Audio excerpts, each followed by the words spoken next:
Hi friends, welcome back to my YouTube channel. ನಾನು ಬೆಳಗ್ಗೆನೇ burger ಮಾಡೋಣ ಅಂತ ರೆಡಿ ಮಾಡ್ಕೊತಿದ್ದೀನಿ ಫ್ರೆಂಡ್ಸ್.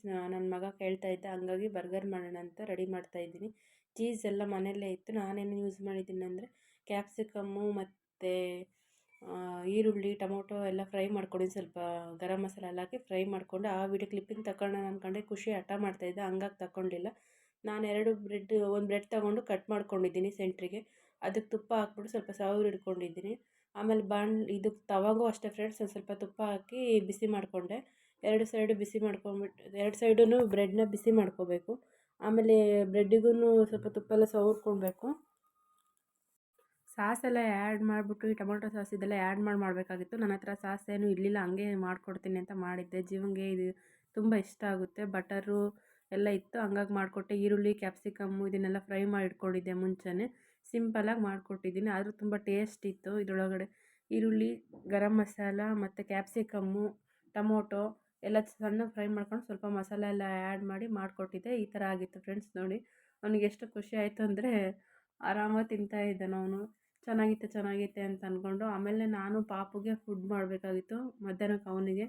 ಇದಕ್ಕೆ ಸ್ವಲ್ಪ ಮೆಣಸು ಮತ್ತು ಕುಂಬಳಕಾಯಿ ಇದನ್ನೆಲ್ಲ ಹಾಕಿ ಮಾಡಿದ್ದೆ ಫ್ರೆಂಡ್ಸ್. ಆಮೇಲೆ ದೋಸೆ ಮಾಡಿಕೊಂಡೆ.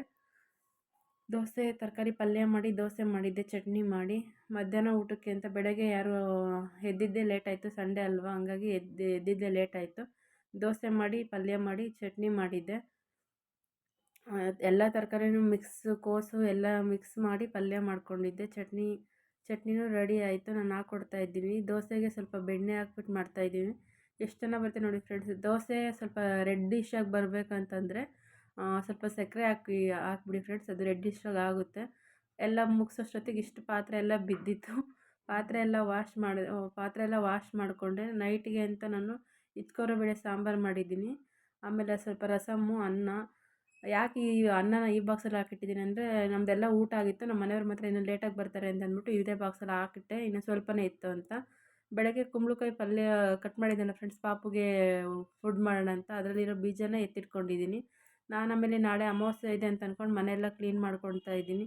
ಬೆಳಗ್ಗೆ ಇಲ್ಲಾಂದರೆ ನನಗೆ ಪಾಪು ಹಿಡ್ಕೊಂಡು ಕೆಲಸ ಮಾಡೋಕ್ಕೆ, ಎಲ್ಲರೂ ಕೆಲ್ಸಕ್ಕೆ ಹೋಗ್ತಾರಲ್ವ, ಹಂಗಾಗಿ ನನಗೆ ಕೆಲಸ ಮಾಡ್ಕೊಳಕ್ಕೆ ಕಷ್ಟ ಆಗುತ್ತೆ. ಅದಕ್ಕೆ ನಾನು ಮನೆಯೆಲ್ಲ ನೈಟೇ ಕ್ಲೀನ್ ಮಾಡಿ ಇಟ್ಕೊತಿದ್ದೀನಿ. ಗ್ಯಾಸ್ ಎಲ್ಲ ತೊಳೆದು ಬೆಳಗ್ಗೆ ಪೂಜೆ ಮಾಡೋಣ ಅಂತ ಅಂದ್ಕೊಂಡು ಕ್ಲೀನ್ ಮಾಡ್ತಾಯಿದ್ದೀನಿ. ಗ್ಯಾಸ್ ತೊಳ್ಕೊಂಡೆ, ಸಿಂಕೆಲ್ಲ ತೊಳೆದು ಮನೆಯೆಲ್ಲ ಕ್ಲೀನ್ ಮಾಡ್ತಾಯಿದ್ದೀನಿ. ಹೆಣ್ಮಕ್ಳಿಗೆ ಡಿಲವರಿ ಆದಮೇಲೆ ವೆಯ್ಟ್ ತುಂಬ ಜಾಸ್ತಿ ಆಗುತ್ತೆ ಫ್ರೆಂಡ್ಸ್. ನನ್ನ ವೆಯ್ಟು ತುಂಬಾ ಒಂದು 64ಗೆ ಬಂದಿದೆ. ಫಸ್ಟು 58 ಇದ್ದೆ. ಹಂಗಾಗಿ ನಾನು ವೆಯ್ಟ್ ಲಾಸ್ ಮಾಡೋ ಜರ್ನಿನೂ ಸ್ಟಾರ್ಟ್ ಮಾಡ್ಕೊತೀನಿ ಇನ್ಮೇಲೆ. ನನಗೆ ಸಿಸೇರಿಯನ್ ಮಾಡಿರೋದು ಸ್ವಲ್ಪ ಪೇಯ್ನ್ ಇತ್ತು, ಹಂಗಾಗಿ ಏನೂ ಮಾಡೋಕ್ಕಾಗ್ತಾ ಇರಲಿಲ್ಲ. ನೋಡೋಣ, ಇನ್ಮೇಲೆ ಸ್ಟಾರ್ಟ್ ಮಾಡ್ಕೊಳ್ಳೋಣ ಅಂತ ಅಂದ್ಕೊಂಡಿದ್ದೀನಿ. ಮಾಡಬೇಕು ಫ್ರೆಂಡ್ಸ್, ಇಲ್ಲಾಂದರೆ ವೆಯ್ಟ್ ಜಾಸ್ತಿ ಆಗುತ್ತೆ. ನನಗೆ ಮುಂಚೆನೇ PCOD ಇತ್ತು, ಹಂಗಾಗಿ ನಾನು ಫಸ್ಟು ಪ್ರೆಗ್ನೆನ್ಸಿಗಿಂತ ಮುಂಚೆ ಎಲ್ಲ ಕಮ್ಮಿ ಮಾಡ್ಕೊಂಡಿದ್ದೆ. ಇವಾಗ ಮತ್ತೆ ಪಾಪು ಆದಮೇಲೆ ಸ್ಟಾರ್ಟ್ ಆಗಿದೆ PCOD. ನೋಡೋಣ, ವೆಯ್ಟ್ ಲಾಸ್ ಮಾಡಿದ್ಮೇಲೆ ಕಮ್ಮಿ ಆಗುತ್ತೆ. ಎಲ್ಲರೂ ಬಿಗ್ ಬಾಸ್ ನೋಡ್ತಾಯಿದ್ರು. ನಾನು ಇಷ್ಟು ಕೆಲಸ ಮುಗಿಸೋಷ್ಟೊತ್ತಿಗೆ ಮನೆಯೆಲ್ಲ ಕ್ಲೀನ್ ಮಾಡಿದೆ. ನಮ್ಮ ಜೀವನ್ಗೆ ಲೈಟ್ ಹಾಕಬೇಕು ಅಂದರೆ ಕೆಳಗಡೆಯಿಂದ ಸಿಗಲ್ಲ, ಹಂಗಾಗಿ ಅವ್ನು ಮೇಲೆತ್ತಿ ಲೈಟ್ ಆನ್ ಮಾಡ್ತಾಯಿದ್ದಾನೆ. ಈ ಥರ PCOD ಸಮಸ್ಯೆ ಇತ್ತಂದರೆ ಹೆಣ್ಮಕ್ಳಿಗೆ ತುಂಬ ಕಷ್ಟ ಆಗುತ್ತೆ ಫ್ರೆಂಡ್ಸ್. ಸ್ಟಾರ್ಟಿಂಗಲ್ಲೇ ಎಕ್ಸಸೈಸ್ ಎಲ್ಲ ಮಾಡಿಕೊಂಡ್ರೆ ವೆಯ್ಟ್ ಸ್ವಲ್ಪ ಕಮ್ಮಿ ಮಾಡ್ಕೋಬೋದು. ಇನ್ನೇನು ಬಿಡು ಅಂತ ಕೇರ್ಲೆಸ್ ಮಾಡ್ತಿದ್ರೆ ಅದು ಜಾಸ್ತಿನೇ ಆಗುತ್ತೆ ಫ್ರೆಂಡ್ಸ್. ಪ್ಲೀಸ್ ಅದಕ್ಕೆ ಮುಂಚೆನೇ ಟ್ರೀಟ್ಮೆಂಟ್ ತೊಗೊಳ್ಳಿ. ಈ ವಿಡಿಯೋ ಇಷ್ಟ ಆಗಿದೆ ಲೈಕ್ ಮಾಡಿ.